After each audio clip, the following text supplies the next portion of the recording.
for all the hard work you do. And thank you to Governor Polis for creating the task force. My name is Christina Starkey. I'm a mother of 2 beautiful children, one of whom I recently lost to mental illness. On September 5th, 2019, my 16-year-old daughter, Erin Starkey, took her own life. Yet I am here less than 6 months from her death because I have a very strong conviction that ending the stigma of mental illness and paving the path to mental health and wellness in our community begins with people like me and most definitely needs people like you. This is my beautiful Erin. She loved animals since she was 2 years old. And she was an amazing musician and an amazing artist. She composed her first piano piece when she was 7 and performed it in front of everyone. She got lots of arts awards. She was proficient in guitar and she was a beautiful singer. But she struggled academically. And her struggle began in kindergarten when she was 5 years old and failing. She was evaluated and just missed by a few points, special ed services. At age 7, she had her first neuropsych eval and was diagnosed with ADHD. And that is where began all the trouble for us. Getting access to a psychiatrist, first of all, was very difficult.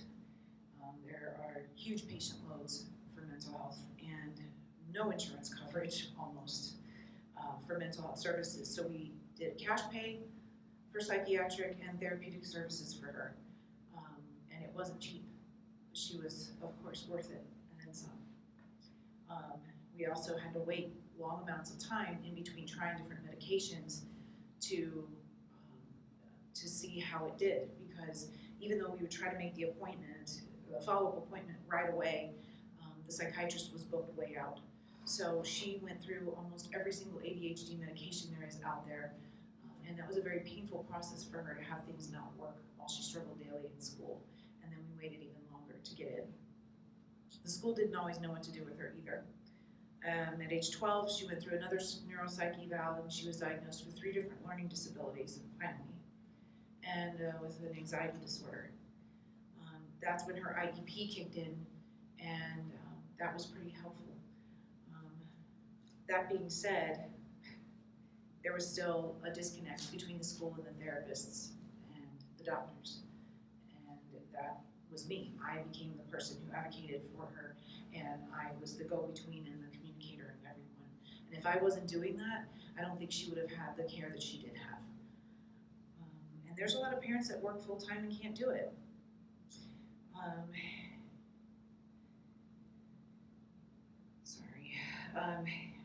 At age 15 was her first suicidal ideation, and she was hospitalized in Cedar Springs. Cedar Springs process was very difficult.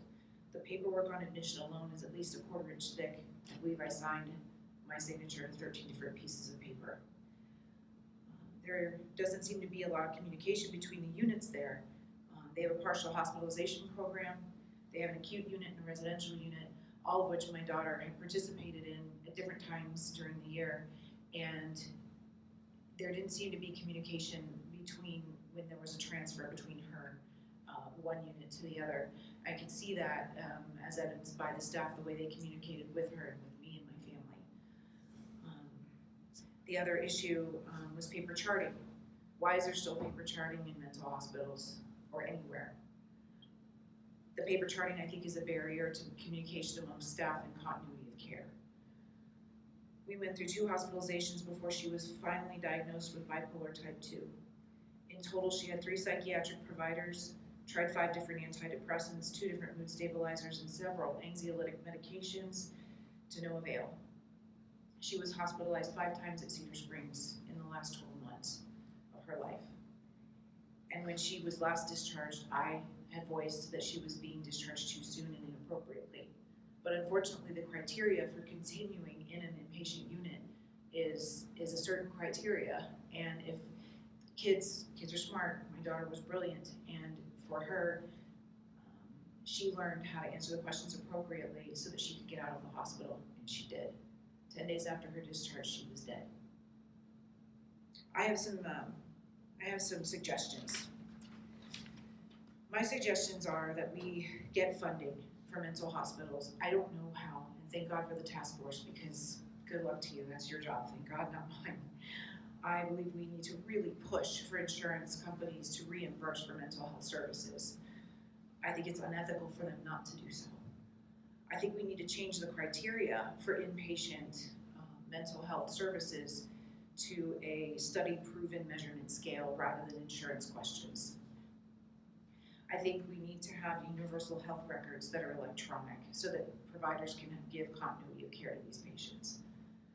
I think that we need to require continuing education of all school personnel, therapists, and doctors, and people who staff mental health hospitals. In fact, I think it should all be together so that there can be networking and communication amongst each other. I believe that IEP or 504 criteria should also mandate communication with therapists and doctors for the child. I like programs such as the Cheyenne Mountain Junior High Study Skills Program, which helps with executive functioning for children who struggle with that, or children who are struggling with behavioral disorders. I think that a school psychologist would be a really great idea at every school, although I know right now the funding is hard for that. I love District 11 Boston campus. My daughter ended up at Digital High School there. They have a psychologist there, staffed full-time, and it was the most supportive environment we've ever been in. I can promise everybody in the community that I'm going to do all I can to help improve mental health care in this community.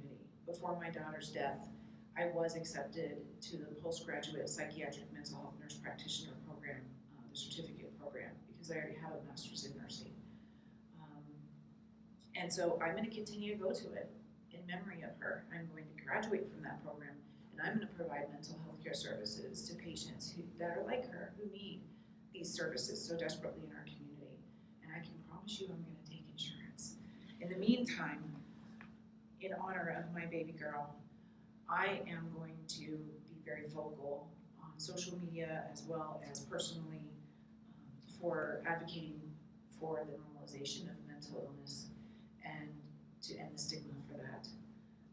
Also, NAMI was huge in all of this process, and I want to give a big thanks to NAMI for supporting our family through that.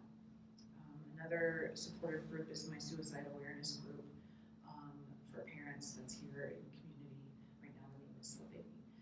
They have been also quite amazing. Compassionate Friends, that's who it is. And then there's one more suicide support group, and I'm sorry, it's hard to get up in front of people and remember that kind of stuff. Anyway, thank you all for listening.